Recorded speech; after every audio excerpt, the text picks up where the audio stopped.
the Moyu Weilong WRM 2021 edition is probably one of the most hyped up releases of this year. And today I thought I would release my in-depth review of this cube and let you know, is it good, is it bad, and most importantly, should you buy it? Out of the box, this cube was really fast and smooth.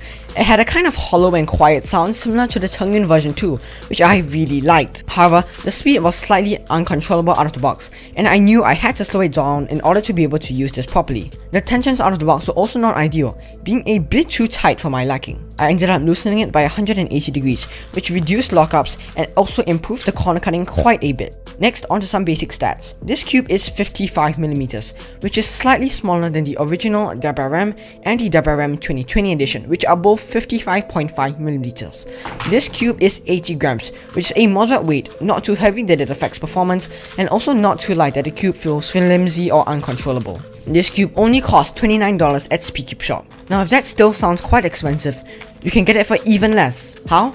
Well, Moyu released a light version of the cube for just $24. Now I know what you're thinking. A light version? I don't want a light version, I want all the features. Guess what? You'll get them.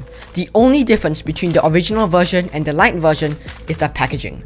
In the light version, instead of having this fancy box to fit all of your accessories will be inside a small blue packet, which allows Moyu to reduce the cost of this cube. Everything else is the same. You're still getting all of the tension and spring adjustments, and you're also still getting the magnet adjustments. The only difference is that the packaging isn't going to be inside this fancy box, and it will be in a slightly cheaper blue packet. But if $24 is still too expensive, you can get it for even less at $23 by using discount code MCuberzz at speedcubeshop.com, which not only saves you money but also helps to support my channel. Anyways, enough of the numbers. Let's get on to some of the actual performance. After I tensioned this cube and set it up with weight 5 and Martian loop from speedcubeshop.com, this cube turns way better than before. It still maintains quite a bit of speed, which I really like, but after I set it up, I managed to slow it down to the point where I can still try my best and control it. Being a long-time user of the original Weilong WRM, it took some time to get used to the increased smoothness and speed, and slightly reduced controllability. However, after doing a bunch of solves, I started to get used to this cube and was able to control it much better. My algorithms can flow flawlessly most of the time, even when turning at top speed. My times kept dropping and I managed to get multiple 6 and second 7 solves on this cube. The performance is very impressive. Apart from a few overshooting issues caused by my inaccurate turning and a few minor lockups here and there, but overall it's still very impressive. Now the feeling of this cube is unlike any other Moyu cube I've tried to date. It is a mixture of a smooth, plush feeling and a slight blocky nature. I actually quite like it, and I'm quite a big fan of this unique feel. It feels a little bit like a more stable and compact Tengyun version 2 with added controllability, and you guys know I loved that cube. The outer surface is partially glossy and partially frosted, and this mixture allows me to grip the cube more confidently without worrying about it slipping out of my hands whenever I'm sweaty. This cube has a relatively low pitch and is actually pretty quiet when compared to some other flagship. I'll let you guys listen and determine for yourself. Alright, let's talk about the customization features. This is the first ever Moyu Weilong to feature adjustable magnets. If you look closely, you can see that there are 5 numbers. 1, 2, 3, 4, 5. 1 is the strongest and 5 is the weakest. Right now, I have it on setting number 2, which is the second strongest setting. This is my preferred setting and it gives a quick and nice balance between speed and controllability, which I like quite a lot. Under the center cap, of course, we have a good old-fashioned screw to make tension adjustments, and we also have the dual adjustment blue system carried over all the way from the GTS 3M. This system still works very well, and in light of the very fast feeling of this cube, I decided to go for the second highest settings to get some more of that controllability. Now if you guys have no idea what's happening, you're like, oh god, what's this, what are you doing with the magnets? Well, I'll release a full customization tutorial on this cube on my second channel, Cuberzz MS Elite Pro XS VG WRM 2021 edition, if this video gets 100 likes. So if you guys want to see a customization tutorial, hit that like button, 100 likes, and I'll leave a link to the video in the description once it comes out. Now one thing I realized about this cube pretty recently is that it is very good for one-handed solving. Now I'm not the best one-handed solver, I average like 25 seconds, but on my first ever average of 5 using this cube, I got my first sub 20 average. Yep, the first time doing an average of 5 using this cube, I already broke my PB. So yeah, this cube, for some reason, I'm not sure if it's like the smaller size or if it's because it has a slight blocky feel or whatever, but this cube performs very well for one-handed solving. Alright, let's talk about some of the problems and shortcomings of this cube. First, the center cap. Now for some reason, despite the super overcomplicated looking center cap, once you put it in, it actually comes off really easily. Like, all you have to do is flick and then like that, boom, and the center cap comes off. Now you might be thinking, oh, that's good, that means whenever I want to make tensions, I don't have to use a lot of force. But the thing is, a lot of times while you're doing solves, your finger accidentally goes in these places, and over time you might actually end up flicking this out while doing one of your solves. And if this happens, let's say while you're cubing right above a drain or something, and this goes in the drain, you are done for. This happened to me before on my Yushin Little Magic, and it was a pain. Now I haven't actually managed to flick this out in a solve before, but what happens most of the time is that the center cap goes out to something like this, and then when I'm solving, I just have to push it in, which is kind of annoying at some point. Now for the performance based issues, there aren't really a lot. Maybe I'll just say that it's a little bit flimsy in my opinion, but overall the performance of this cube is very nice, and I'm quite a big fan of the performance. Okay, let me show you something that's really annoying about the magnet adjustment. So, for those of you who don't know, this is the tool that you use to adjust the magnet strength. It's just this small little black rod, like let me just show you. I'm just gonna call it a sword because, come on, that's a sword. So you have the sword, and then once you turn it over, you see that while you're looking at the settings, you can see that there's a small gap there. You're supposed to put this into that gap, and once you put it into the gap like that, you can then turn it clockwise to change the magnet strength. And as you can see, just now I was pointing at 2, now it's pointing at number 5. But the thing is, it's really difficult for you to turn this. Why? I mean, you're basically just holding this small part. Maybe you might hold it like here, but it's still very difficult to turn, and most of the time you just slip out of your hands if you're sweaty.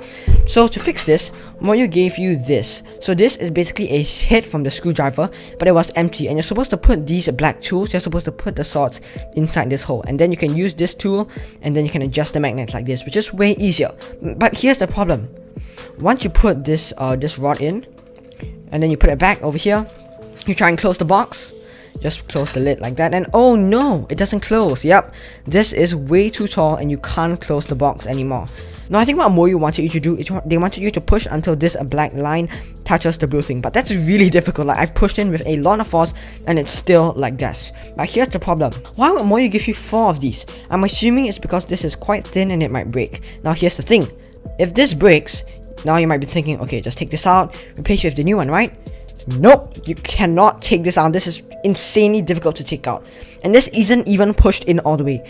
Imagine how difficult it would be to take out if I push this in all the way. So this wasn't really very well thought out, and it's not a great system. Like the magnet adjustment is mostly fine, it's just the fact that the tools are hard to grip and that this screwdriver thing doesn't come off. And also the fact that it doesn't fit in the box. Okay, finally, this is a huge problem that I have with this cube, but it's a problem that probably only I will face. Loose magnets. When I unboxed the cube, it only took a few minutes before I heard this weird clicking sound in the orange side. And then soon after that, the same thing happened to the blue side. For reference, this is a normal side, and this is the blue side. Like that is just super annoying. Come on, like when I'm solving and I'm hearing that, like that clicking sound really gets on my nerves. Now I managed to figure out through a bunch of testing that it's this magnet right here and this magnet right here. These are the culprits. But the problem is, once I take out this edge, I can't even get into the magnets because these things do not come off easily whatsoever. Like it's basically impossible to pry them off. And I've tried changing the settings, nothing happened. This magnet is just still clicking away. This is probably just a faulty cube, but the thing is, why is this even happening? I've never had this happening before. Usually cubes just have a magnet slot where the magnet goes into, and when the magnet is in that slot, it ain't moving, so no loose magnet problems. I think what Moyu tried to do is that they try to make it such that there's a system where you can move the magnet around to change the setting.